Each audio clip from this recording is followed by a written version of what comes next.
بسم الله الرحمن الرحيم. قال: وأما المقالات فثلاث. المقالة الأولى في المفردات وفيها 4 فصول. الفصل الأول في الألفاظ: دلالة اللفظ على المعنى بتوسط الوضع له مطابقة كدلالة الإنسان على الحيوان الناطق، وبتوسطه لما دخل فيه ذلك المعنى تضمن كدلالته على الحيوان أو على الناطق فقط، أو بتوسطه لما خرج عنه التزام كدلالته على قابل العلم وصنعة الكتابة. باب العلم انواریہ ایجوکیشنل سوسائٹی وہ جامعہ انواریہ حیدرآباد انڈیا کے زیر اہتمام بفضلہ تعالی قطبی تصورات کا درس قسط وار جاری ہے۔ آج کا درس شروع ہوتا ہے ماتن کی عبارت قال، ماتن کی عبارت وَأَمَّا الْمَقَالَاتُ فَثَلَاثٌ، المقالۃ الاولی فی المفردات سے۔ مصنف ماتن علیہ الرحمہ نے فرمایا، رہے مقالات تو وہ 3 ہیں، اما المقالات فثلاث، رہے مقالات تو مقالات 3 ہیں۔ اس عبارت کا ماسبق سے رابطہ کیا ہے؟ تو عرض ہے کہ پہلے کالہ کے اندر آپ نے ماتن کی زبانی یہ جملہ سماعت فرمایا، رتبتہ علی مقدمۃ و ثلاث مقالات و خاتمہ، کہ میں نے اس کتاب کو یعنی رسالہ شمسیہ کو ایک مقدمہ اور 3 مقالے اور ایک خاتمہ پر مرتب کیا ہے۔ تو اس کتاب کے 5 اجزاء میں سے پہلا جز مقدمہ ہے، اس کی تفصیل گزر چکی۔ اس پہلے جز کے بیان سے فارغ ہونے کے بعد، مقدمہ کی تفصیل کے بعد، ماتن اب دوسرے جز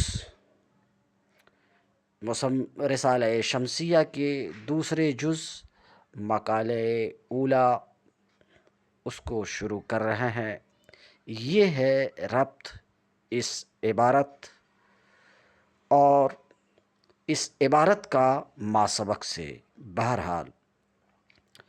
تو مصنف کہتے ہیں مقالات 3 ہیں، المقالۃ الاولی فی المفردات، 3 مقالے میں سے پہلا مقالہ مفردات میں ہے،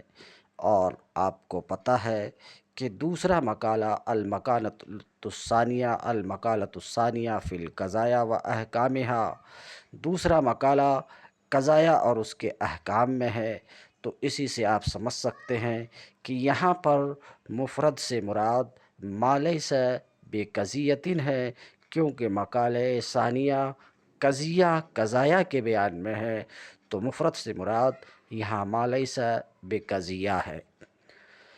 مقالہ اولی مفردات میں ہے،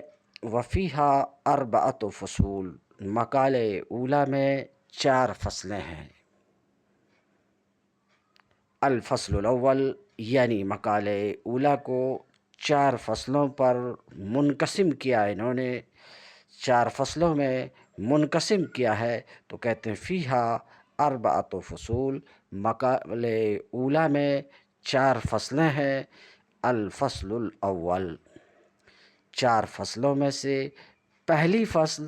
الفاظ میں یعنی الفاظ کے بیان میں ہے، اور الفاظ کا بیان شروع ہو جاتا ہے مصنف کی عبارت دلالت اللفظ سے۔ الفصل الاول فی الالفاظ، پہلی فصل الفاظ کے بیان میں ہے، دلالت اللفظ علی المعنی بتوسط الوضع له مطابقہ،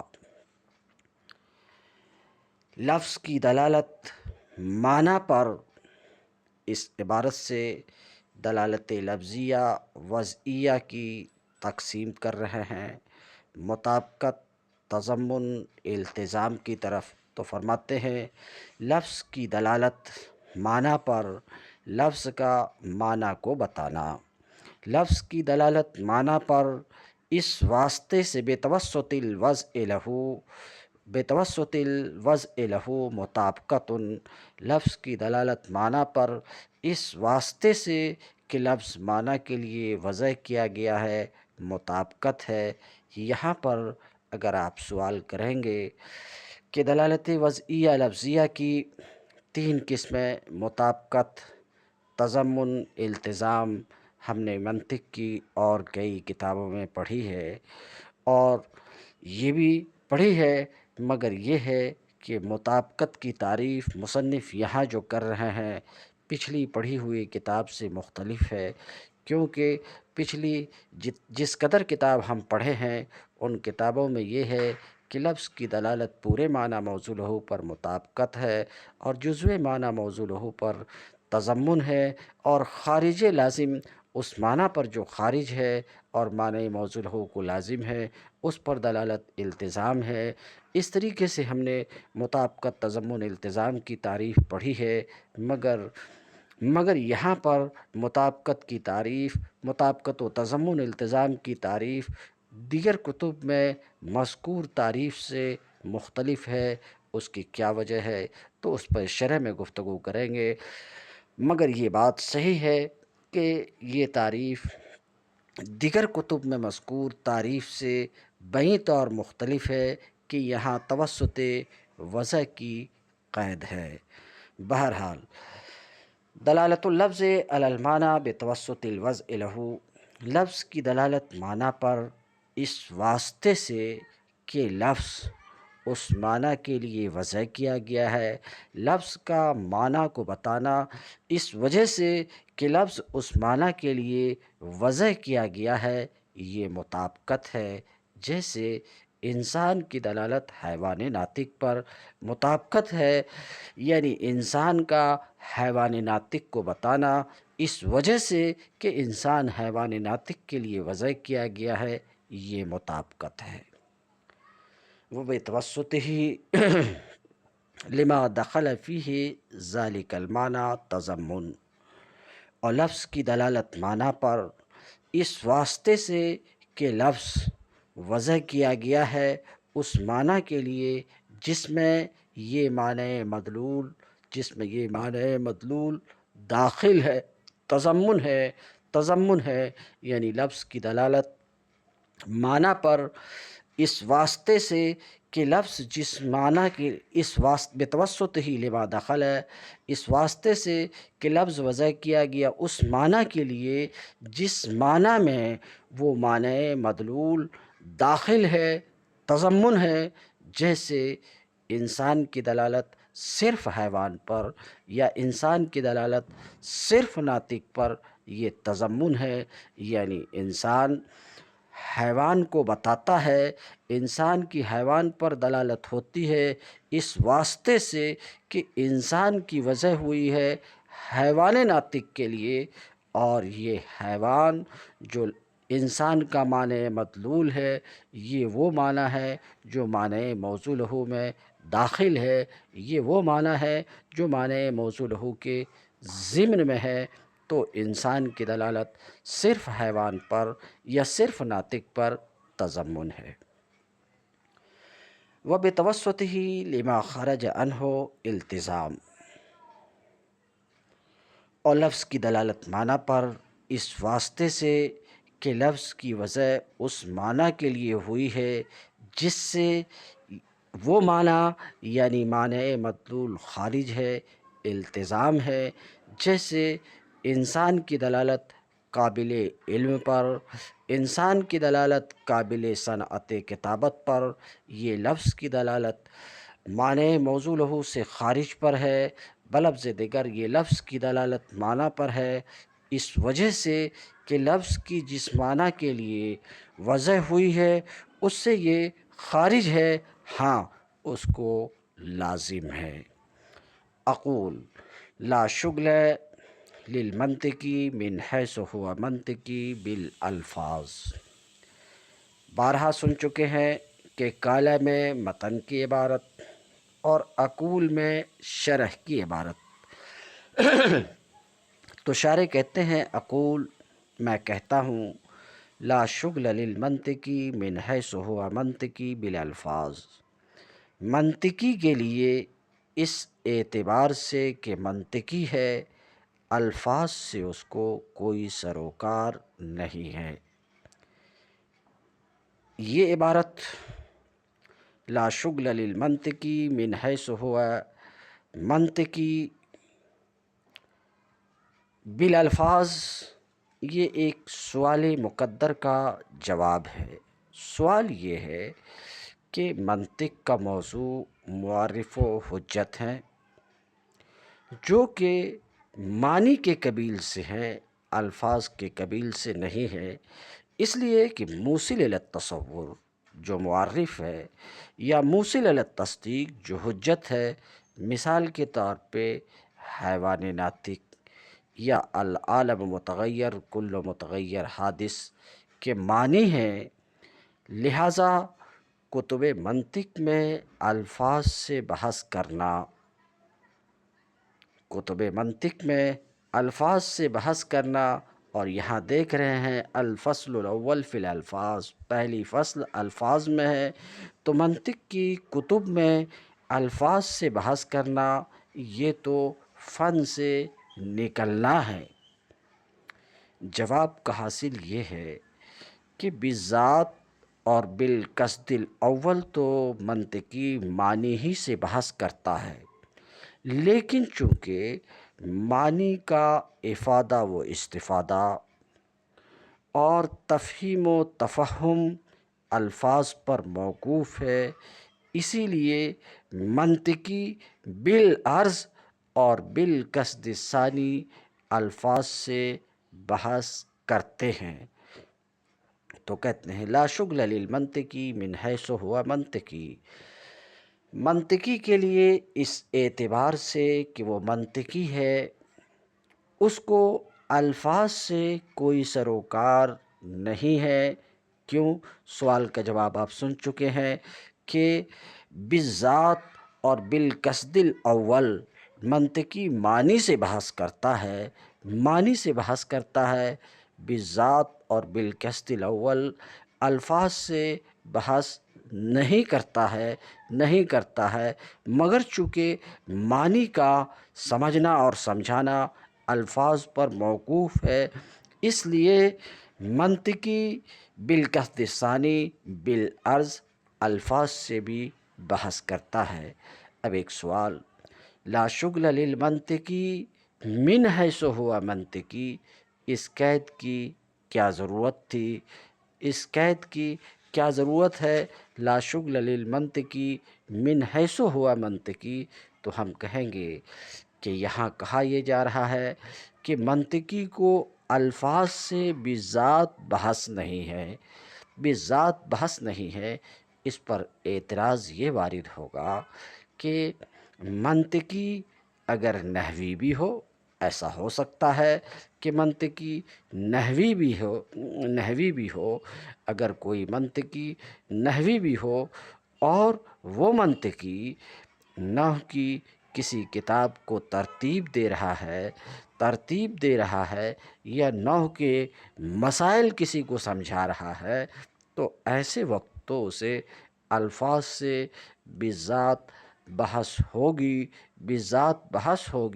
تو پھر یہ کہنا کیسے صحیح ہوگا کہ منطقی کو الفاظ سے بالذات بحث نہیں ہے؟ تو اس کا جواب دیا جا رہا ہے منطقی کے لیے منطقی ہونے کے اعتبار سے، اس اعتبار سے کہ وہ منطقی ہے، اس کو الفاظ سے کوئی شغل نہیں ہے، کوئی سروکار نہیں ہے۔ ہاں، اب وہ منطقی جو الفاظ سے بحث کر رہا ہے نحو کی کتاب کی ترتیب کے وقت یا نحوی مسئلہ کی تفہیم کے وقت، تو الفاظ سے اس کو بذات بحث ہے، مگر منطقی ہونے کی حیثیت سے نہیں، نحوی ہونے کی حیثیت سے۔ اسی وجہ سے یہ قید لگائی گئی من حیث ہوا منطقی، لا شغل للمنطقی من حیث ہوا منطقی بالالفاظ، منطقی کے لیے اس اعتبار سے کہ وہ منطقی ہے، الفاظ سے اس کو کوئی سروکار نہیں ہے۔ یہ دعویٰ کہ منطقی کو الفاظ سے سروکار نہیں ہے، اس کو میں بیان کر چکا۔ شارح کہتے ہیں یہ بات ثابت ہے کہ منطقی کو الفاظ سے سروکار نہیں ہے، بالذات منطقی کو الفاظ سے شغل نہیں ہے، یہ بات ثابت ہے۔ فَإِنَّهُ يَبْحَثُ، کیونکہ منطقی بحث کرتا ہے قول شارع اور حجت سے، اور ان دونوں کی ترتیب کی کیفیت سے۔ وَهُوَ لَا يَتَوَقَّفُ عَلَى الْأَلْفَاظ، اور قول شارع اور حجت یہ الفاظ پر موقوف نہیں ہے، کیونکہ موصل الی التصور، لفظ جنس نہیں ہے، لفظ فصل نہیں ہے۔ مثلاً حقیقت انسان تک موصل لفظ حیوان، لفظ ناطق نہیں ہے، بلکہ ان دونوں کا معنی ہے۔ اسی طریقے سے موصل الی التصدیق، یہ موصل الی التصدیق لفظ قضایا نہیں ہے، قضایا کے الفاظ نہیں ہیں، قضایا کے الفاظ نہیں ہیں، بلکہ اس کے مفہومات ہیں۔ یعنی موصل الی التصدیق العالم متغیر کل متغیر یہ نہیں ہے، بلکہ ان کے مفہومات ہیں۔ تو کہتے ہیں، شارح کہتے ہیں یہ بات ثابت ہے کہ الفاظ سے منطقی کو کوئی شغل نہیں ہے، کیونکہ منطقی قول شارع اور حجت اور ان کی ترتیب کی کیفیت سے بحث کرتا ہے، اور وہ الفاظ پر موقوف نہیں ہے، کیونکہ موصل الی التصور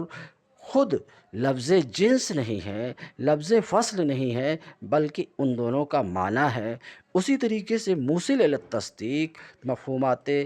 قضایا ہیں، موصل الی التصدیق مفہومات قضایا ہیں، لا الفاظها اس کے الفاظ نہیں ہیں، ولیکن لما توقف افادۃ المانی و استفادتها علی الالفاظ، لیکن جب معنی کا افادہ اور معنی کا استفادہ یہ الفاظ پر موقوف ہے، معنی کا افادہ اور استفادہ الفاظ پر موقوف ہے، صار النظر فیہا، تو منطقی کی نظر ان میں یعنی الفاظ میں مقصود بالعرض اور بالقصد ثانی ہے۔ ولما كان النظر فيها من حيث أنها دلائل المعانی قدم الکلام فی الدلالہ، شارح کی یہ عبارت ولما كان النظر فيها من حيث أنها دلائل المعانی قدم الکلام فی الدلالہ، یہ بھی ایک سوال مقدر کا جواب ہے۔ سوال یہ ہے کہ الفاظ کے مباحث میں سے دلالت کی بحث کو مصنف نے سب پر مقدم کیوں کیا؟ جواب یہ ہے کہ الفاظ میں منطقی کی نظر افادہ و استفادہ کی حیثیت سے ہے، جیسا کہ بیان ابھی ہوا، اور الفاظ سے افادہ و استفادہ الفاظ کے دال بر معنی ہونے ہی کے جہت سے ہے، لہٰذا دلالت کی بحث دیگر مباحث پر تقدم کی حقدار ہے۔ کہتے ہیں لما کان النظر فیہا، جب نظر ان میں اس اعتبار سے ہے کہ وہ معنی کے دلائل ہیں، قدم الکلام فی الدلالہ، تو مصنف نے دلالت میں کلام کو مقدم کیا، دلالت کی بحث کو مقدم کیا۔ ہی کی ضمیر دلالت کی طرف پلٹ رہی ہے۔ وہی کون الشیء، کون الشیء سے دلالت کی تعریف کر رہے ہیں کہ دلالت کسے کہتے ہیں؟ تو کون الشیء بحالت، دلالت شے کا ایسی حالت میں ہونا کہ اس کے علم سے دوسری چیز کا علم لازم آئے، یہ ہے دلالت مثال کے طور پہ روڈ پہ چلتے وقت ہم کبھی گرین سگنل دیکھتے ہیں، کبھی ریڈ دیکھتے ہیں، تو سگنل کا ریڈ ہونا یہ اس میں دلالت ہے رکنے پر، اور گرین ہونا اس میں دلالت ہے چلنے پر۔ تو ہم کہہ سکتے ہیں کہ یہاں پر دو چیز ہے، ایک ریڈ سگنل اور ایک رکنا۔ تو ریڈ سگنل یہ دال ہے اور رکنا مدلول ہے، وہی کون الشے، دلالت شے کا ایسی حالت میں ہونا ہے کہ اس کے علم سے دوسری چیز کا علم لازم آ جائے، دوسری چیز کا علم لازم آئے۔ دیکھیے ریڈ سگنل کو دیکھتے ہی ایک دوسری چیز کا علم ہو جاتا ہے، رکنے کا علم ہو جاتا ہے۔ والشیء الاول هو الدال، پہلی چیز دال ہے، والثانی هو المدلول، اور دوسری چیز مدلول ہے۔ والدال ان کان لفظا، اب اس سے دلالت کی شارح تقسیم کر رہے ہیں کہ دلالت کی دو قسم ہے، دلالت لفظیہ، دلالت غیر لفظیہ۔ والدال ان کان لفظا، اور دال اگر لفظ ہو تو دلالت لفظیہ ہے، جیسے انسان کی دلالت حیوان ناطق پر، یہاں پر دال لفظ ہے تو یہ دلالت لفظیہ ہے۔ وَإِلَّا فَغَيْرُ لَفْظِيَّةٍ، ورنہ غیر لفظیہ ہے، دال اگر لفظ نہیں ہے تو غیر لفظیہ ہے، کدلالت الخط، جیسے کہ دوال اربع کی دلالت ان کے معنی پر۔ یہ تو تقسیم رہی دلالت کی لفظیہ اور غیر لفظیہ کی طرف، کہ دلالت کی دو قسم ہے، لفظیہ اور غیر لفظیہ۔ دال لفظ ہے تو دلالت لفظیہ ہے، غیر لفظ ہے تو غیر لفظیہ ہے۔ والدلالت اللفظیہ، اب پھر اس عبارت سے دلالت لفظیہ کی تقسیم کر رہے ہیں وضعیہ، طبعیہ، عقلیہ کی طرف۔ تو کہتے ہیں والدلالت اللفظیہ اما بحسب جال جائل، اور دلالت لفظیہ یا تو جائل کے جال کے اعتبار سے ہوگی، دلالت لفظیہ اس وجہ سے ہوگی کہ واضح نے لفظ کو وضع کیا ہے، واضح نے لفظ کو کسی معنی کے لیے مقرر کیا ہے، یا تو اس وجہ سے ہوگی۔ تو کہتے ہیں والدلالت اللفظیہ اما بحسب جال جائل، اور دلالت لفظیہ یا تو جائل کے جال کے اعتبار سے ہوگی، وہی الوضعیہ، تو یہ دلالت لفظیہ وضعیہ ہے، یعنی دلالت لفظیہ جائل کے جال کی وجہ سے ہے تو وہ وضعیہ ہے۔ جیسے انسان کی دلالت حیوان ناطق پر،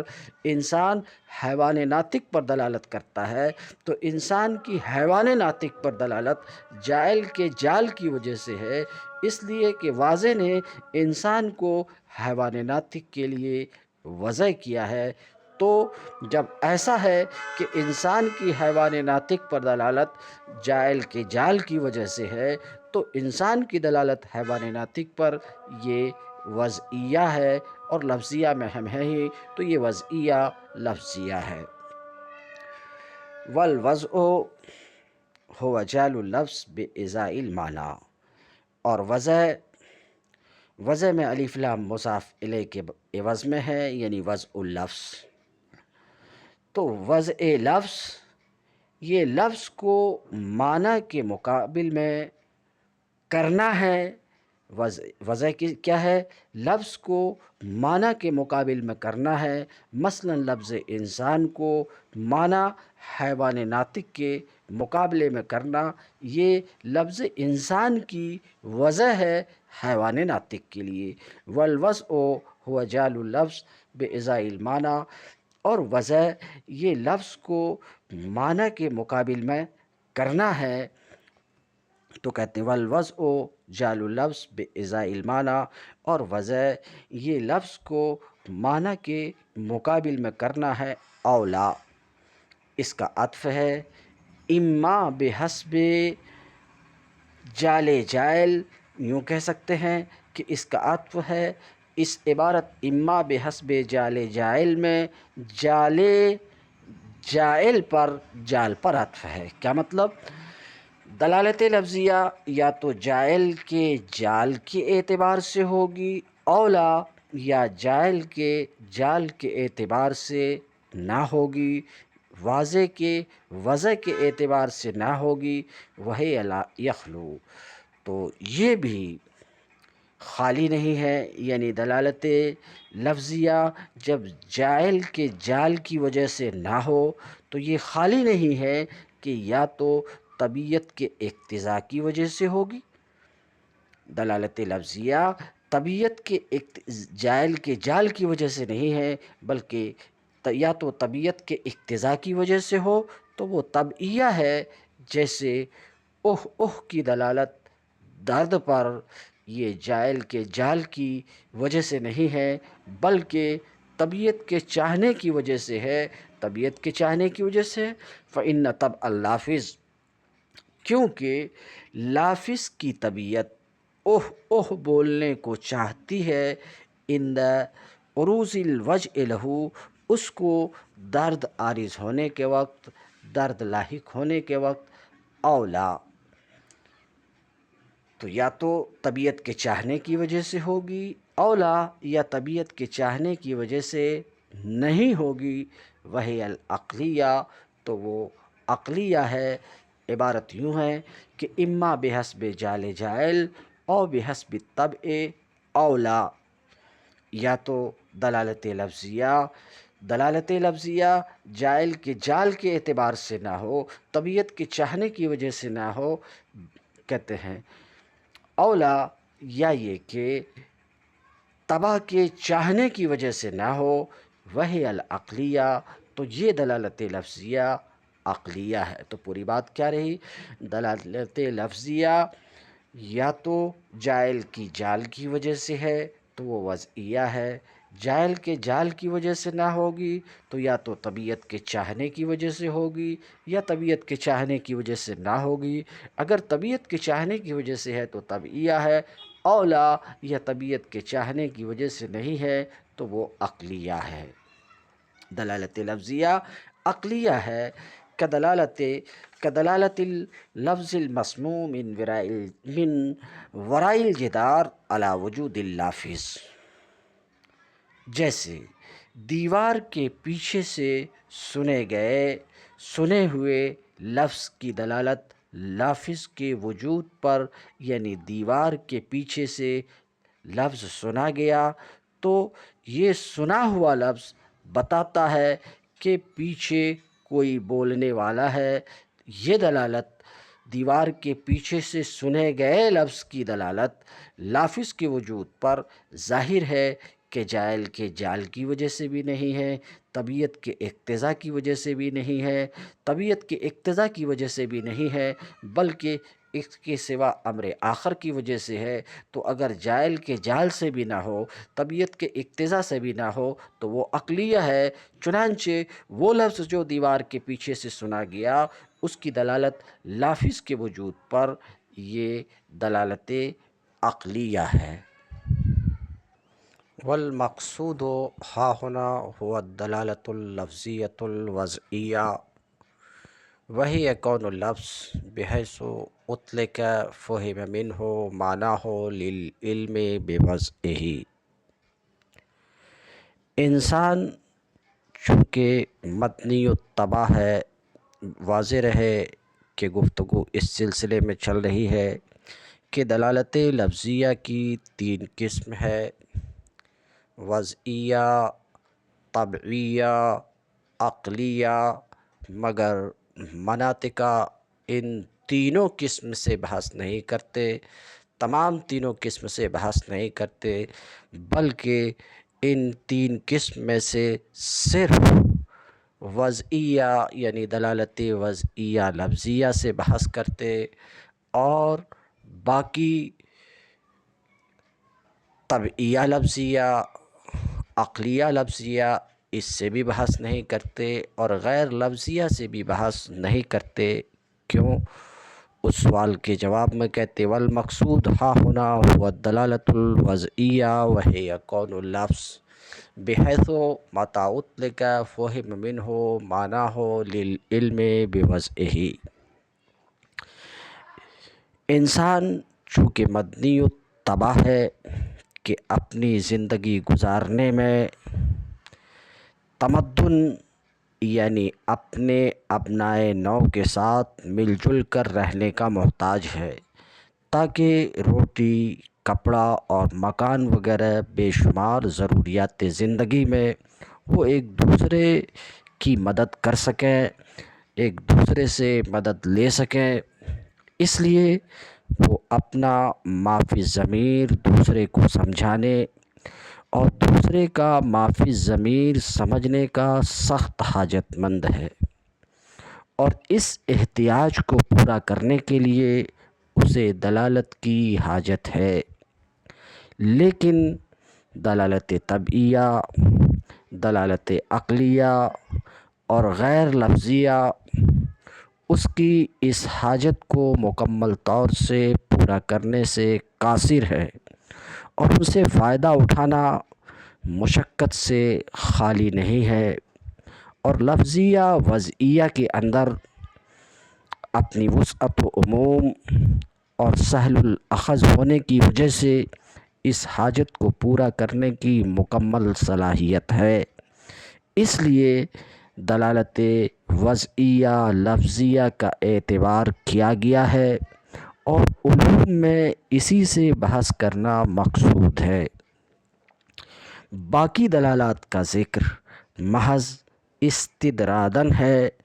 اور وہ لفظ کا اس طور پر ہونا کہ وہ جب جب بولا جائے تو اس کی وضع کے علم کے وقت اس سے اس کا معنی سمجھا جائے، یعنی اگر سننے والے کو اس کی وضع کا علم ہو تو وہ سن کر اسے اس کا معنی سمجھ میں آ جائے۔ یہ دلالت لفظیہ وضعیہ کی تعریف ہے۔ والوضعیہ والمقصود ہا ہنا هو الدلالۃ اللفظیہ والوضعیہ، اور مقصود یہاں دلالت لفظیہ وضعیہ ہے، وہی ہے کہ ضمیر لفظیہ وضعیہ کی طرف پلٹ رہی ہے۔ دلالت وضعیہ لفظیہ وہی کون اللفظ، دلالت وضعیہ لفظیہ وہ لفظ کا اس طور پر ہونا ہے کہ جب لفظ بولا جائے تو اس سے اس کا معنی مفہوم ہو، سمجھ میں آئے، سمجھا جائے اس کی وضع معلوم ہونے کی وجہ سے۔ وہی ہے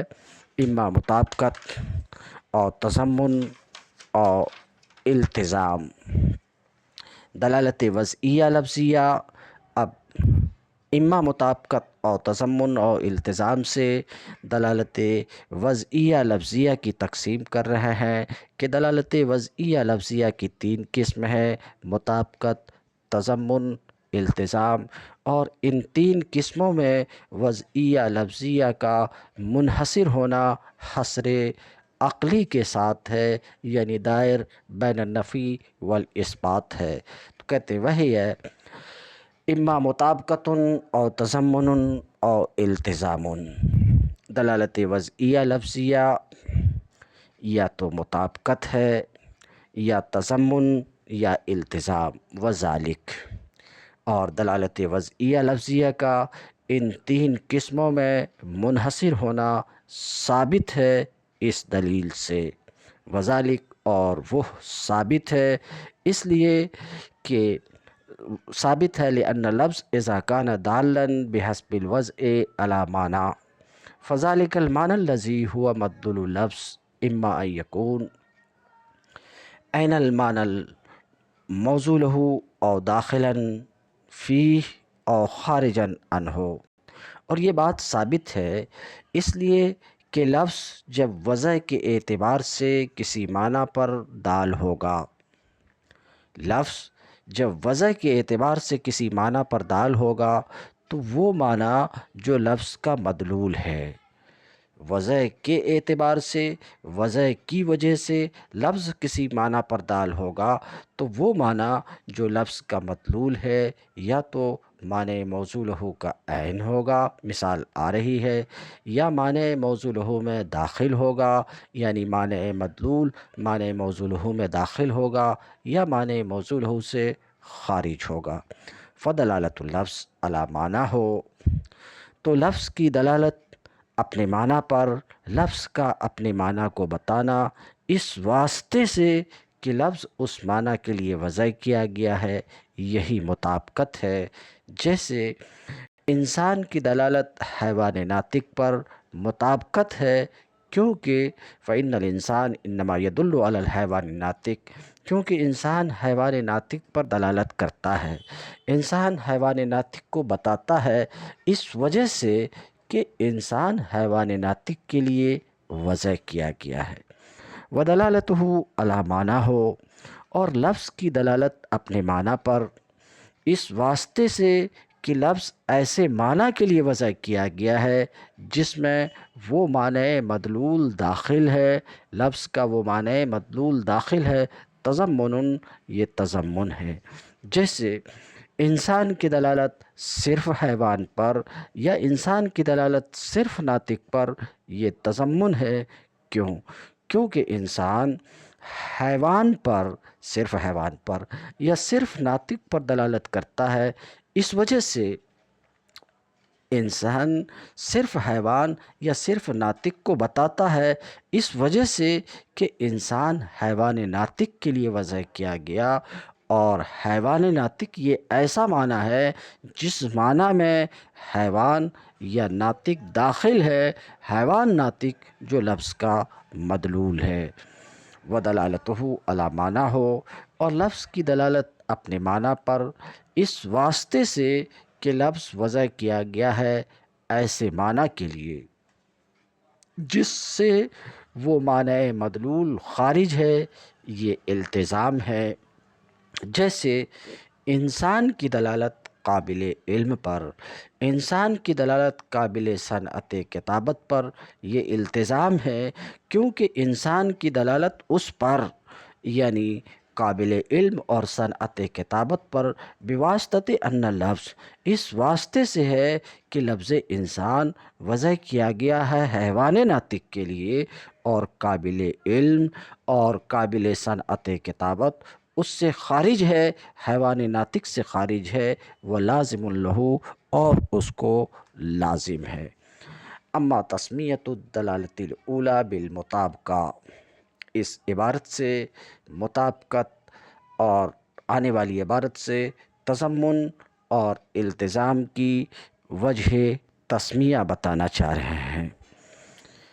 تو مطابقت کی وجہ تسمیہ یہ ہے کہ اس میں دال اور مدلول میں مطابقت ہوتی ہے، کہ دال پورا لفظ ہوتا ہے تو مدلول پورا معنی موصول ہو، اس لیے اس دلالت کو مطابقت کہتے ہیں۔ یہ مطابقت ماخوذ ہے طابق النال، بالنال سے، جو اس وقت بولا جاتا ہے جب نالین ایک دوسرے کے موافق ہوں، کہتے ہیں۔ اما تسمیۃ الدلالت الاولی بالمطابقہ، لیکن دلالت اولی یعنی لفظ کی دلالت پورے معنی موصول ہو پر اس واسطے سے کہ لفظ اس معنی کے لیے وضع کیا گیا، اس کا نام مطابقت رکھا جانا اس لیے ہے کہ لفظ مطابق ہے، موافق ہے اپنے پورے معنی موصول ہو کے، اور یہ ماخوذ ہے ان کے قول طابق النال، بالنال سے، یہ اس وقت بولا جاتا ہے جب کہ ایک دوسرے کے موافق ہو جائیں۔ وَأَمَّا تَسْمِيَةُ الدَّلَالَةِ الثَّانِيَةِ بِالتَّضَمُّنِ، لیکن دوسری دلالت لفظ کی دلالت معنی پر اس واسطے سے، لفظ کی دلالت معنی پر اس واسطے سے کہ لفظ ایسے معنی کے لیے وضع کیا گیا ہے جس معنی میں وہ معنی مدلول داخل ہے، داخل ہے یہی تضمن ہے، تو کہتے ہیں دوسری دلالت کا تضمن نام رکھا جانا، دوسری دلالت کا تضمن نام رکھا جانا، کہتے ہیں دوسری دلالت کا تضمن نام رکھا جانا، تضمن کی وجہ تسمیہ یہ ہے کہ یہ موضوع لہو کے جز پر دلالت ہوتی ہے، اور شے کا جز شے میں داخل ہوتا ہے، اس کے ضمن میں ہوتا ہے، لہٰذا یہ ما فی ضمن الموضوع لہو پر دلالت ہے، اس لیے اس کو تضمن کہتے ہیں جو کہ ضمن سے ماخوذ ہے۔ فَلِأَنَّ جُزْءَ الْمَعْنَى الْمَوْضُوعُ لَهُ، اس لیے کہ معنی موضوع لہو کا جز داخل ہے اس کے ضمن میں، تو یہ دلالت ہوئی اس معنی پر جو معنی موضوع لہو کے ضمن میں ہے۔ وَأَمَّا تَسْمِيَةُ الدَّلَالَةِ الثَّالِثَةِ بِالِالْتِزَامِ، لیکن تیسری دلالت کا التزام نام رکھا جانا، تیسری دلالت یعنی لفظ کی دلالت معنی پر، اس واسطے سے کہ لفظ ایسے معنی کے لیے وضع کیا گیا ہے جس معنی سے وہ معنی مدلول خارج ہے، اس کا نام التزام رکھا جانا۔ فَلِأَنَّ اللفظ، التزام کی وجہ تسمیہ یہ ہے کہ ہر خارج موضوع لہو پر دلالت نہیں ہوتی، بلکہ صرف اس خارج موضوع لہو پر دلالت ہوتی ہے جو اس کا لازم ہے، لہٰذا اس کو التزام کہتے ہیں جو کہ لازم کے ماخذ لزوم سے ماخوذ ہے، کہتے ہیں۔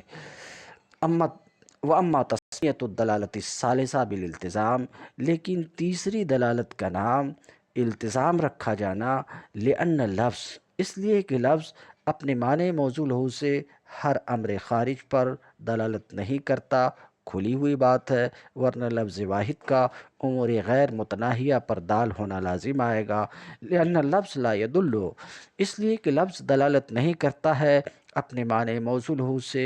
ہر امر خارج پر،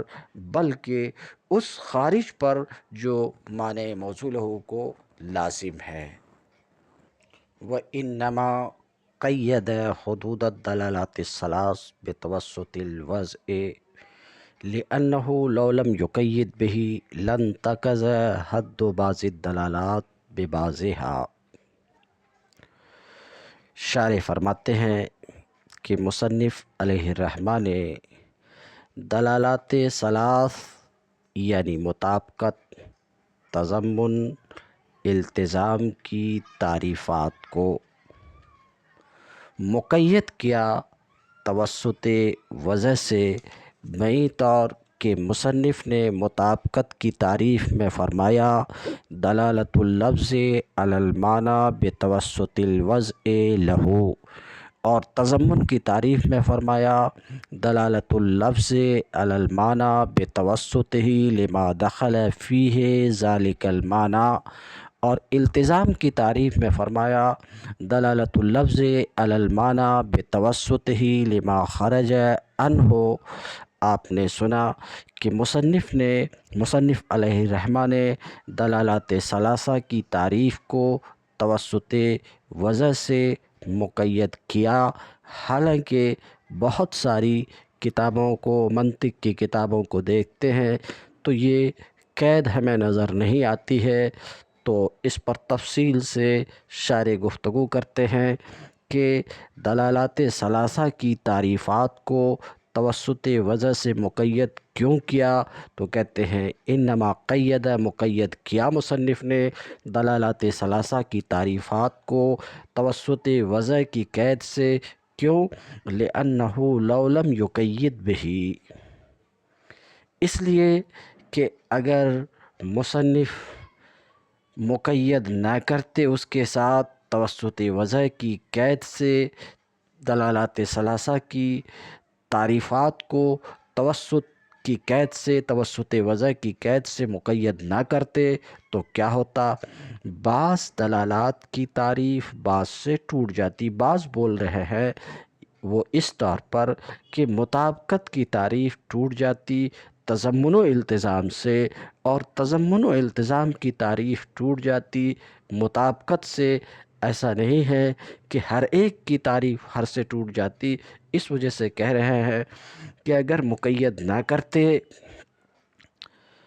دلالات ثلاثہ کی تعریفات کو توسط وضع کی قید سے مقید نہ کرتے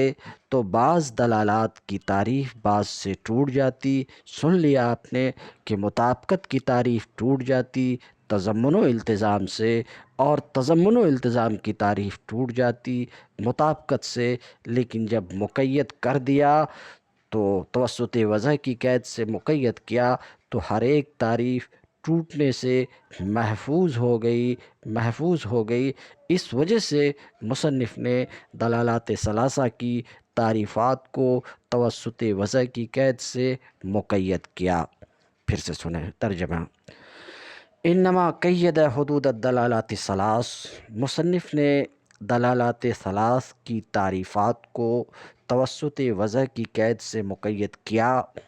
اس لیے کہ اگر اس قید سے مقید نہ کرتے لن تقض حد بعض الدلالات ببعضها، تو بعض دلالات کی تعریف بعض سے ٹوٹ جاتی، وذالک، اور وہ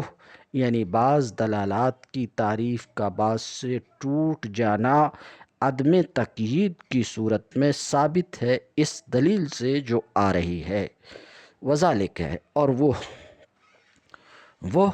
یعنی بعض دلالات کی تعریف کا بعض سے ٹوٹنا یہ ثابت ہے اس لیے کہ ایسا جائز ہے، ذالک لجواز ان یکون اللفظ، اس لیے کہ ایسا ہو سکتا ہے کہ لفظ مشترک ہو جز اور کل کے درمیان، اور ایسا بھی ہو سکتا ہے کہ لفظ مشترک ہو لازم اور ملزوم کے درمیان۔ تو کہتے ہیں وذالک، اور وہ بات ثابت ہے اس لجواز ان یکون اللفظ، اس لیے کہ ہو سکتا ہے کہ لفظ مشترک ہو بین الجز والکل، جز اور کل کے درمیان، جیسے کہ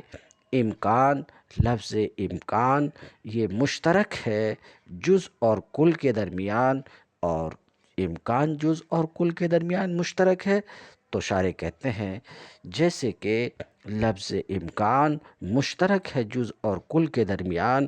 کیونکہ فَإِنَّهُ مَوْضُوعٌ لِلْإِمْكَانِ الْخَاصِ، کیونکہ امکان یہ وضع کیا گیا ہے امکان خاص کے لیے، وَهُوَ سلب الضرورت عن الطرفین، اور امکان خاص کس کا نام ہے؟ دونوں طرف سے ضرورت کے سلب کا۔ مثلاً آپ کا قول زید فاضل ہے بالامکان الخاص، اس کا مطلب یہ ہے کہ زید کے لیے فاضل ہونا ضروری نہیں ہے، اور زید کے لیے فاضل نہ ہونا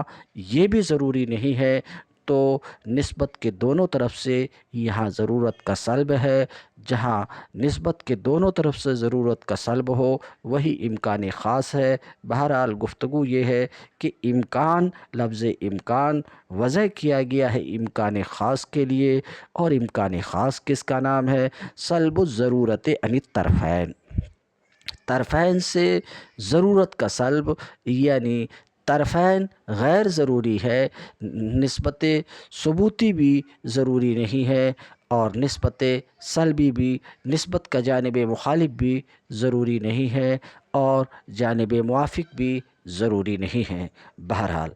تو کہتے ہیں جیسے امکان یہ وضع کیا گیا امکان خاص کے لیے، وہ سلب الضرورہ عن الطرفین، اور امکان خاص طرفین سے ضرورت کے سلب کا نام ہے وللامکان العام، اور یہ لفظ امکان وضع کیا گیا ہے امکان عام کے لیے بھی۔ تو آپ نے سن لیا کہ لفظ امکان وضع کیا گیا ہے امکان خاص کے لیے بھی اور امکان عام کے لیے بھی۔ امکان خاص کی تعریف سن چکے، اب امکان عام کی تعریف کر رہے ہیں، وہ سلب الضرورت عن احد الطرفین۔ امکان عام کسے کہتے ہیں؟ ضرورت کے سلب کا نام ہے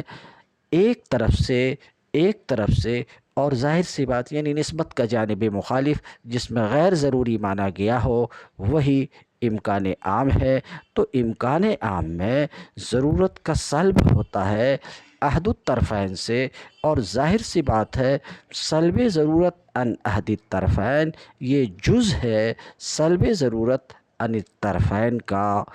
تو لفظ امکان وضع کیا گیا کس کے لیے؟ امکان خاص کے لیے، اور یہ کل ہے، اور امکان عام کے لیے بھی یہ جز ہے۔ تو انہوں نے جو کہا کہ ایسا ہو سکتا ہے کہ لفظ مشترک ہو جز اور کل کے درمیان، تو جب امکان خاص کے لیے وضع کیا گیا اور یہ کل ہے، اور امکان عام کے لیے وضع کیا گیا اور یہ جز ہے، تو لفظ امکان مشترک ہوا جز اور کل کے درمیان۔ اتنی سی بات تو ثابت ہوئی۔ اب دوسری بات، وَأَن يَكُونَ اللفظ مشترکہ، یہ ان یکون لفظ پر معطوف ہے تو لے جواز کے تحت ہے، یعنی وہ جائز ہے۔ بعض دلالات کی تعریف کا بعض سے ٹوٹنا جائز ہے، اس لیے کہ جائز ہے کہ لفظ مشترک ہو۔ ایسا ہو سکتا ہے کہ لفظ مشترک ہو ملزوم اور لازم کے درمیان، جیسے لفظ شمس یہ وضع کیا گیا ہے جرم آفتاب کے لیے، آفتاب کی ٹکیا کے لیے، اور یہ لفظ شمس وضع کیا گیا ضوء کے لیے بھی، اور ان دونوں کا حال یہ ہے کہ جرم یہ ملزوم ہے، ضوء لازم ہے، یعنی آفتاب کے ٹکیا کو روشنی لازم ہے، روشنی اس سے جدا نہیں ہو سکتی، تو جرم ملزوم اور ضوء لازم۔ تو دعویٰ یہ تھا کہ ایسا ہو سکتا ہے کہ لفظ مشترک ہو ملزوم اور لازم کے درمیان۔ شمس ایسا ہی ہے کہ شمس وضع کیا گیا جرم کے لیے، تو جرم کے لیے، اور جرم ملزوم ہے، اور یہی شمس وضع کیا گیا ضوء روشنی کے لیے، کرن کے لیے، شعاع کے لیے، اور یہ لازم ہے۔ تو یہ بات ثابت ہوئی کہ ایسا ہو سکتا ہے کہ لفظ مشترک ہو ملزوم اور لازم کے درمیان۔ دونوں باتوں کو ملا لیں تو اب یہ ہوگی کہ ایسا ہو سکتا ہے کہ لفظ مشترک ہو جز اور کل کے درمیان، ایسا جیسے کہ امکان، اور ایسا بھی ہو سکتا ہے کہ لفظ مشترک ہو ملزوم اور لازم کے درمیان، جیسے کہ شمس۔ وَيُتَصَوَّرُ مِن ذَلِكَ صُوَرٌ أَرْبَعٌ، اس سے 4 صورتیں بنتی ہیں، اس سے 4 صورتیں متصور ہیں، ان سے 4 صورتیں بنتی ہیں۔ کیا 4 صورتیں بنتی ہیں؟ الاولیٰ، پہلی صورت یہ ہے کہ لفظ امکان بولا جائے۔ آپ سن چکے لفظ امکان 2 معنی کے لیے وضع کیا گیا ہے۔ پہلی صورت یہ ہے الاولیٰ ان یطلق لفظ الامکان ویراد بہ الامکان العام۔ 4 صورتوں میں سے یہ 4 صورتیں کہاں سے آئی؟ یہ 4 صورتیں یہاں سے آئی کہ ایسا ہو سکتا ہے کہ لفظ مشترک ہو جز اور کل کے درمیان، ایسا ہو سکتا ہے کہ لفظ مشترک ہو لازم و ملزوم کے درمیان۔ تو اس سے 4 صورتیں بندھی۔ 4 صورتوں میں سے پہلی صورت تو یہ ہے کہ لفظ امکان بولا جائے، لفظ امکان بولا جائے اور اس سے مراد امکان عام لیا جائے۔ لفظ امکان بول کر اس سے مراد امکان عام لیا جائے۔ دوسری صورت یہ ہے ان یطلق و یراد بہ الامکان الخاص، لفظ امکان بولا جائے اور اس سے امکان عام مراد لیا جائے۔ پہلی صورت یہ تھی کہ لفظ امکان بولا جائے، اس سے امکان عام مراد لیا جائے، اور دوسری صورت یہ ہے کہ لفظ امکان بولا جائے اور اس سے امکان خاص مراد لیا جائے۔ تو یہ 2 صورتیں ہو گئی۔ پہلی صورت یہ تھی کہ لفظ امکان بول کر امکان عام مراد لیا جائے، دوسری صورت یہ ہے کہ لفظ امکان بولا جائے اور اس سے امکان خاص مراد لیا جائے۔ تیسری صورت یہ ہے کہ لفظ شمس بولا جائے اور اس سے مراد جرم لیا جائے، آفتاب کا ٹکیا لیا جائے جو ملزوم ہے۔ اور چوتھی صورت یہ ہے کہ لفظ شمس بولا جائے اور اس سے مراد ضوء لیا جائے جو آفتاب کو لازم ہے۔ وَإِذَا تَحَقَّقَتْ هَذِهِ الصُّوَرُ، جب یہ صورتیں متحقق ہو گئی، فنقول، تو اب ہم کہتے ہیں کہ لو لم یقید حد و دلالت المطابقہ بقید توسط الوضع لن تکذ بدلالت التضمن والالتزام، کہ اگر دلالت مطابقت جب یہ صورتیں ثابت ہو گئی تو ہم کہتے ہیں، شارح کہتے ہیں کہ اگر دلالت مطابقت کی تعریف توسط وضع کی قید سے مقید نہ کی جائے، لن تکذ بدلالت التضمن والالتزام، تو مطابقت کی تعریف دلالت تضمن و التزام سے ٹوٹ جائے گی۔ یہی دعویٰ تھا شروع میں کہ لن تکذ حد و بعض الدلالات ببعضھا، کہ بعض دلالات کی تعریف بعض سے ٹوٹ جائیں گی عدم تقیید کی صورت میں۔ تو کیا کہتے ہیں، جب یہ صورتیں متحقق ہو گئی فنقول، تو ہم کہتے ہیں لو لم یقید حد و دلالت المطابقہ، اگر دلالت مطابقت کی تعریف توسط وضع کی قید سے مقید نہ کی جائے تو مطابقت کی تعریف ٹوٹ جائے گی دلالت تضمن اور التزام سے، مطابقت کی تعریف ٹوٹ جائے گی۔ یہ انتقاض حدود کا مبنی ذکر کرنے کے بعد اب الگ الگ ہر ایک کا انتقاض ثابت کر رہے ہیں، جس کی توضیح یہ ہے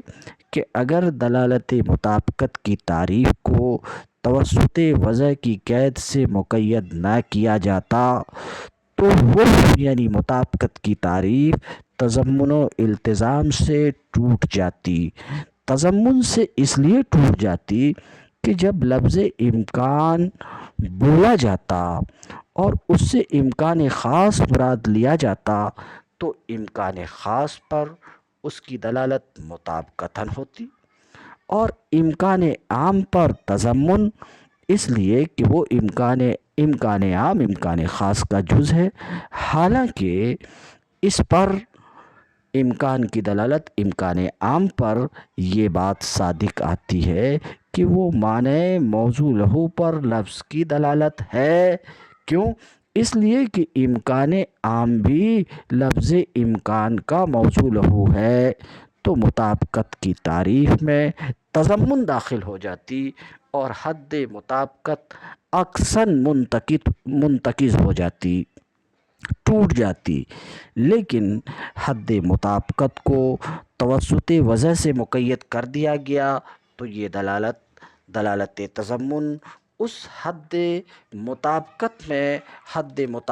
میں داخل نہیں ہوگی اور تعریف منتقض ہونے سے بچ گئی،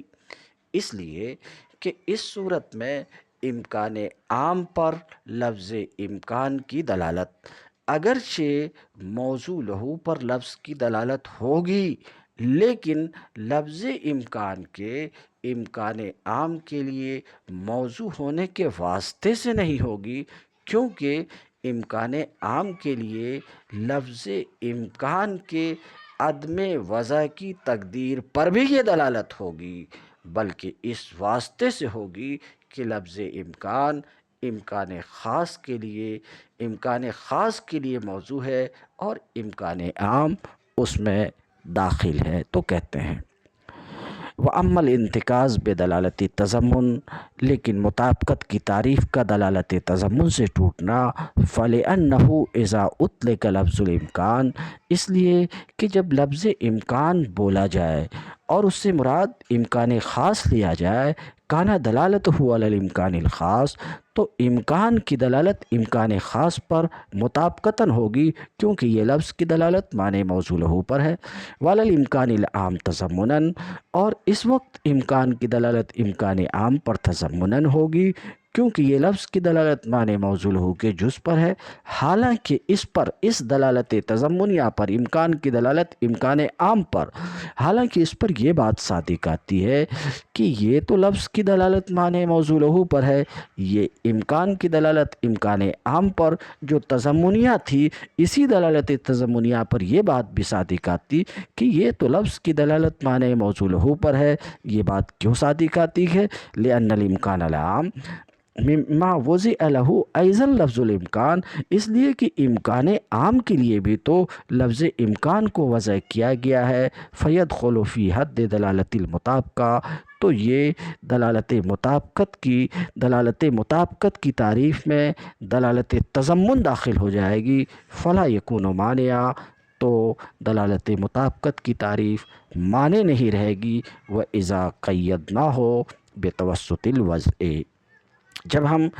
مقید کر دیں گے مطابقت کی تعریف کو توسط وضع کی قید سے، خرجت تلک دلالت عنہ، تو وہ دلالت مطابقت کی تعریف سے خارج ہو جائے گی۔ کون سے دلالت؟ لفظ امکان کی دلالت امکان عام پر، جس وقت کہ لفظ امکان امکان خاص پر بولا گیا ہے وہ اس سے خارج ہو جائے گی، اس لیے کہ لفظ امکان کی دلالت امکان عام پر اس صورت میں، یعنی امکان بولا گیا ہے، امکان خاص مراد لیا گیا ہے، اور اس وقت امکان کی دلالت امکان عام پر، کہتے ہیں اس لیے کہ لفظ امکان کی دلالت امکان عام پر اس صورت میں، اگرچہ لفظ کی دلالت موضوع لہو پر ہے، امکان کی دلالت امکان عام پر، یہ لفظ کی دلالت موضوع لہو پر ہے، لیکن اس واسطے سے نہیں ہے کہ لفظ امکان عام کے لیے وضع کیا گیا ہے، لتحققھا، اس کے متحقق ہونے کی وجہ سے، یعنی دلالت تضمنیہ متحقق ہونے کی وجہ سے، اور وہ لفظ امکان کی دلالت امکان عام پر ہے۔ وَإِنْ فَرَضْنَا انتفاء وضعہ، اور اگر ہم فرض کر لیں کہ لفظ امکان امکان عام کے لیے وضع ہی نہیں کیا گیا ہے، تو ظاہر سی بات ہے اس وقت امکان کی دلالت امکان عام پر صرف دلالت تضمنیہ ہوگی۔ کیوں؟ اس لیے کہ اس کی وضع امکان خاص کے لیے ہوئی ہے اور امکان عام اس کا جز ہے۔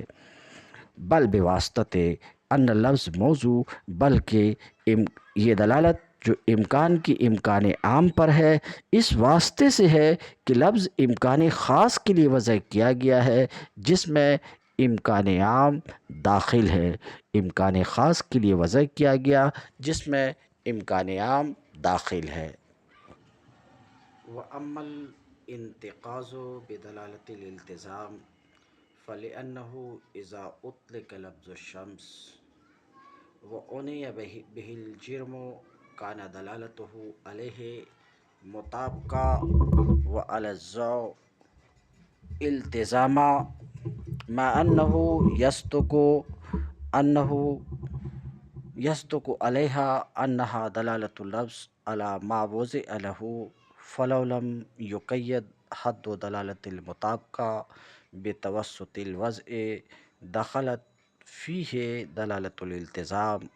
ولما قيد به خرجت عنه تلك الدلالة، لأن تلك الدلالة وإن كانت دلالة اللفظ على ما وضع له،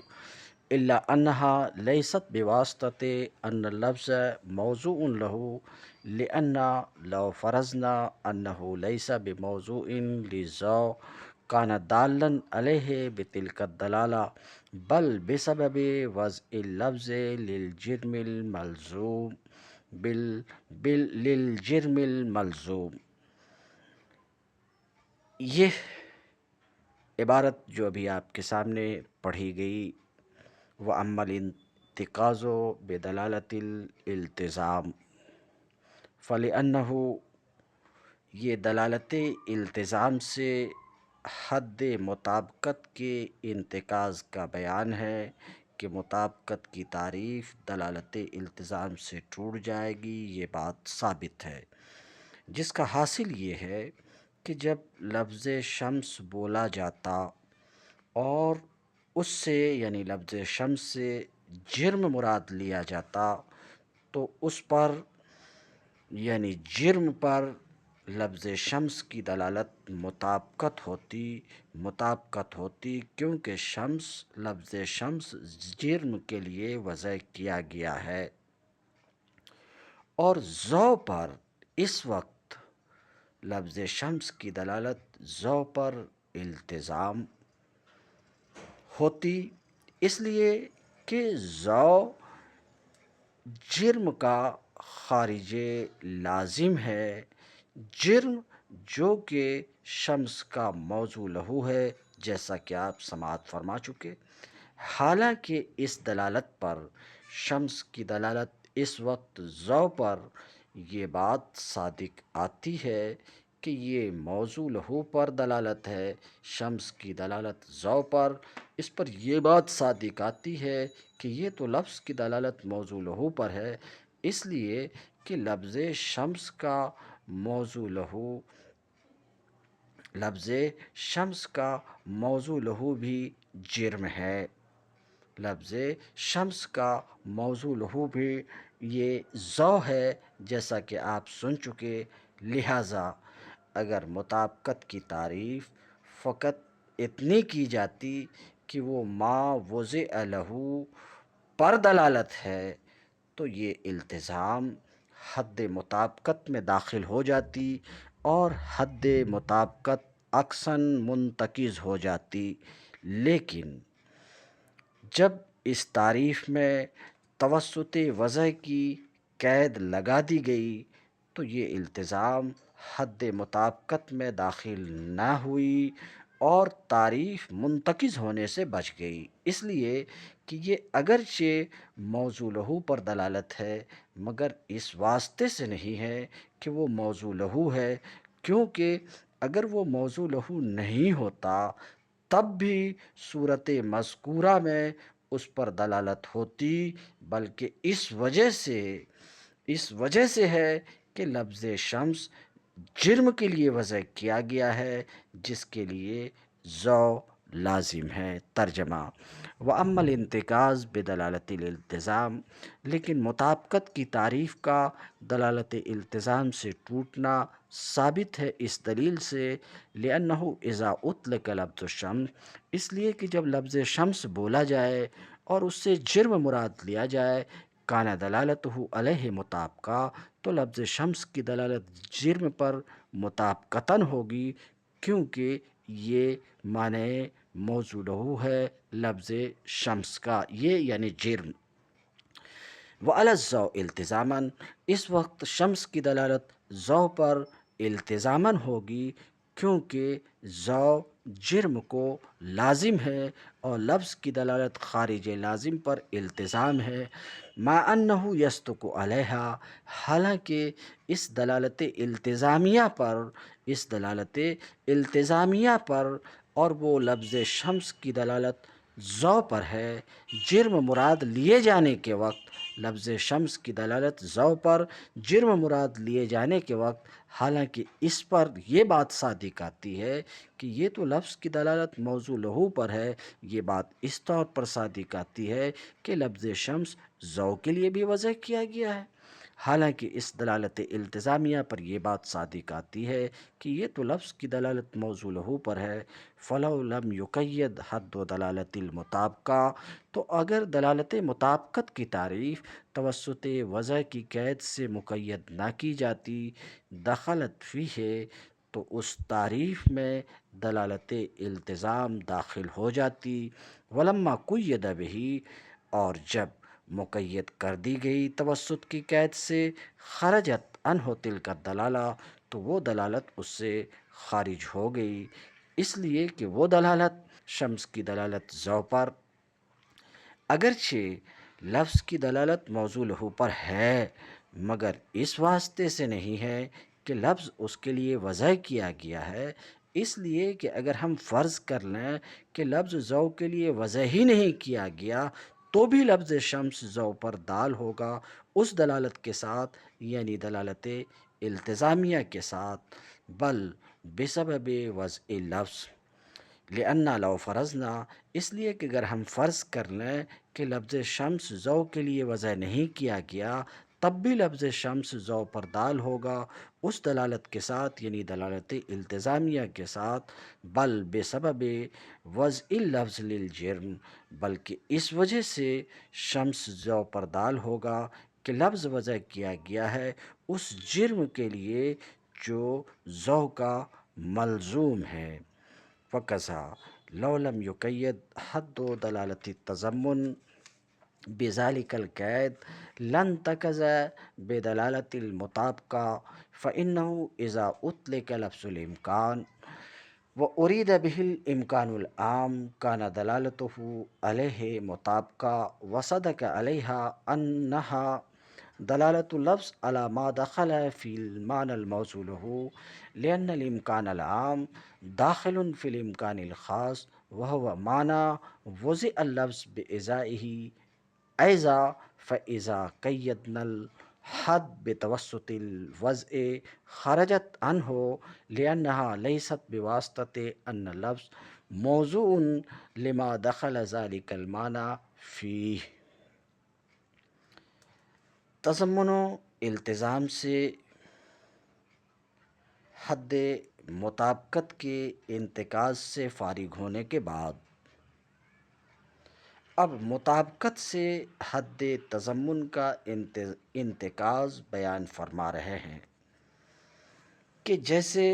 حد مطابقت کو اگر توسط وضع سے مقید نہ کیا جاتا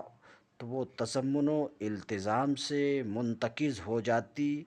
ایسے ہی اگر حد تضمن کو توسط وضع سے مقید نہ کیا جاتا تو وہ مطابقت سے ٹوٹ جاتی، اس لیے کہ جب لفظ امکان بولا جاتا اور اس سے امکان عام مراد لیا جاتا تو امکان عام پر لفظ امکان کی دلالت مطابقت ہوتی،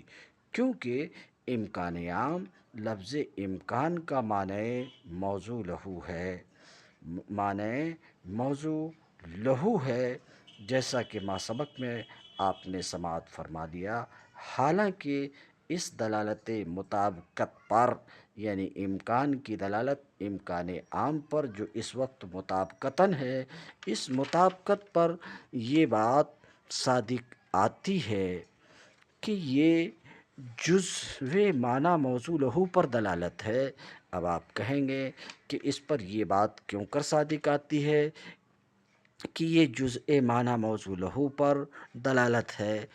یہ بات کیوں کر صادق آتی ہے؟ تو ظاہر سی بات ہے، یہ بات اس وجہ سے صادق آتی کہ لفظ امکان امکان خاص کے لیے بھی وضع کیا گیا ہے اور امکان عام اس کا جز ہے، تو یہ جزو معنی موضوع لہو ہے، امکان عام یہ جزو معنی موضوع لہو ہے اور جزو معنی موضوع لہو پر دلالت تضمن ہے۔ تو عرض یہ کر رہا تھا کہ اس دلالت مطابقت پر یہ بات صادق آتی ہے کہ یہ جزو معنی موضوع لہو پر دلالت ہے جو کہ معنی موضوع لہو میں داخل ہے، کیونکہ امکان عام امکان خاص کا جز ہے، اس میں داخل ہے اور امکان خاص بھی لفظ امکان کا معنی موضوع لہو ہے۔ تو اگر تضمن کی تعریف فقط اتنی کی جاتی کہ وہ جزو معنی موضوع لہو پر دلالت ہے تو یہ مطابقت حد تضمن میں داخل ہو جاتی اور حد تضمن اکثر منتقض ہو جاتی، لیکن جب حد تضمن میں توسط وضع کی قید لگا دی گئی تو یہ مطابقت حد تضمن میں داخل نہیں ہوئی اور تعریف منتقض ہونے سے بچ گئی، اس لیے کہ لفظ امکان کی امکان عام پر یہ دلالت اس واسطے سے نہیں ہے کہ امکان عام کے موضوع لہو کا جز ہے، اس واسطے سے نہیں ہے کہ امکان عام امکان کے موضوع لہو کا جز ہے، بلکہ اس واسطے سے ہے کہ وہ خود موضوع لہو ہے، اور اس کی وجہ یہ ہے کہ اگر یہ جزو موضوع لہو نہیں ہوتا تب بھی اس صورت میں اس پر دلالت ہوتی۔ اگر تضمن کی تعریف فقط اتنی ہوتی کہ وہ جزو موضوع لہو پر دلالت ہے تب بھی یہ مطابقت تضمن میں داخل نہیں ہوتی، کیونکہ تضمن میں عدم قصد معتبر ہے اور اس میں قصد ہے، بلکہ ما وضع لہو اور جزو ما وضع لہو دونوں اعتبار سے دلالت مطابقت ہوتی۔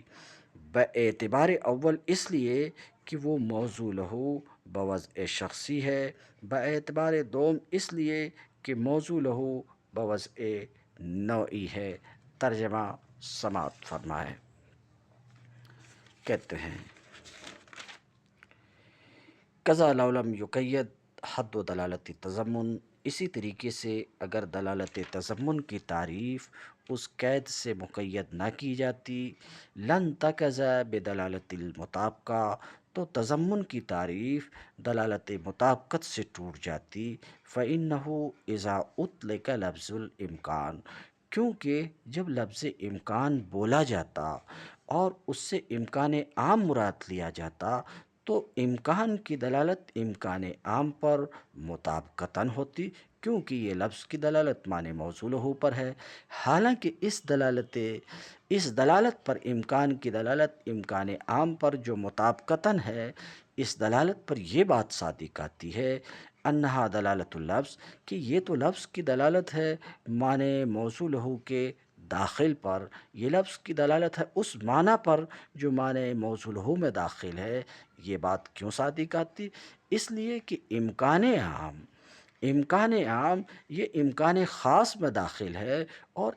وہ معنی اور امکان خاص یہ ایسا معنی ہے کہ اس کے مقابل میں بھی لفظ امکان کو وضع کیا گیا ہے۔ فَإِذَا قَيَّدْنَا الْحَدَّ، تو جب ہم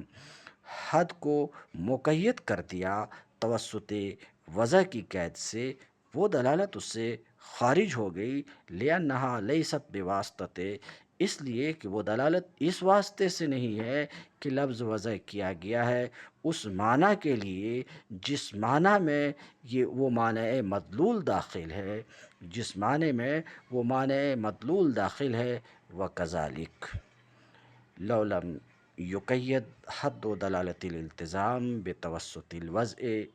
لَانْتَقَضَ بدلالت المطابقہ، فَإِنَّهُ إِذَا أُطْلِقَ لفظ الشمس وَأُنِيَ بِهِ الضوء كَانَ دلالته علیہ مطابقہ، وصدق علیہا انہا دلالت اللفظ على ما خرج عن المعنى الموصول فهي داخلة في حد دلالة الالتزام لو لم يقيد بتوسط الوضع، فإذا قيد به خرجت عنه لأنه ليست بواسطة أن اللفظ موضوع لما خرج ذلك المعنى عنه۔ یہ مطابقت سے حد التزام کے انتقاض کا بیان ہے۔ بیان کی توضیح یہ ہے کہ جس طرح توسط وضع کی قید نہ ہونے کی تقدیر پر حد مطابقت تضمن و التزام سے منتقض ہو جاتی، ایسے ہی یہ قید نہ ہونے کی تقدیر پر حد التزام مطابقت سے منتقض ہو جاتی، اس لیے کہ جب لفظ شمس بولا جاتا اور اس سے ضوء مراد لیا جاتا، تو ضوء پر لفظ شمس کی دلالت مطابقتاً ہوتی، اس لیے کہ ضوء لفظ شمس کا موصول ہو ہے۔ ضوء کے لیے بھی لفظ شمس وضع کیا گیا ہے، اگرچہ التزام موصول ہو ہے، اگرچہ التزام بھی ہوتی، اس لیے کہ ضوء لفظ شمس کے موصول ہو کا جو کہ جرم ہے خارج بھی ہے، اور اس مطابقت پر یہ بات صادق آتی کہ یہ خارج معنی موصول ہو پر دلالت ہے۔ تو اگر التزام کی تعریف فقط اتنی کی جاتی کہ وہ خارج معنی موصول ہو پر دلالت ہے، تو یہ مطابقت حد التزام میں داخل ہو جاتی اور حد التزام اقصاً منتقض ہو جاتی۔ لیکن جب اس میں توسط وضع کی قید لگا دی گئی تو یہ مطابقت اس میں داخل نہیں ہوگی، اس لیے کہ یہ اگرچہ ما خرج عن الموصول ہو پر دلالت ہے، لیکن بتوسط الوضع لما خرج عنہ ذالک المعنی المدلول نہیں ہے۔ ترجمہ: وَكَذَلِكَ لَوْ لَمْ يُقَيَّدْ، اسی طریقے سے اگر دلالت التزام کی تعریف مقید نہ کی جاتی توسط وضع کی قید سے، لن تقض، تو دلالت التزام کی تعریف ٹوٹ جاتی بدلالت المطابقہ، دلالت مطابقہ سے۔ فَإِنَّهُ إِذَا أُطْلِقَ، کیونکہ جب لفظ شمس بولا جاتا اور اس سے وَأُنِيَ بِهِ الضَّوْ، اور اس سے ضو مراد لیا جاتا، کانا دلالتہ علیہ مطابقہ، تو لفظ شمس کی دلالت ضو پر مطابقتاً ہوتی، حالانکہ اس کے اوپر اس دلالت مطابقیہ پر، شمس کی دلالت ضو پر، اس پر یہ بات بھی صادق آتی ہے کہ یہ تو لفظ کی دلالت معنی موضوع لہو سے خارج پر ہے، فَهِيَ دَاخِلَةٌ فی حد دلالت الالتزام، تو یہ داخل ہو جاتی دلالت التزام کی تعریف میں، اگر توسط وضع کی قید سے مقید نہ کی جاتی، اور جب مقید کر دی گئی تو یہ دلالت اس سے خارج ہو گئی، اس لیے کہ یہ دلالت اس واسطے سے نہیں ہے کہ لفظ وضع کیا گیا ہے اس معنی کے لیے جس معنی سے وہ معنی مدلول خارج ہے۔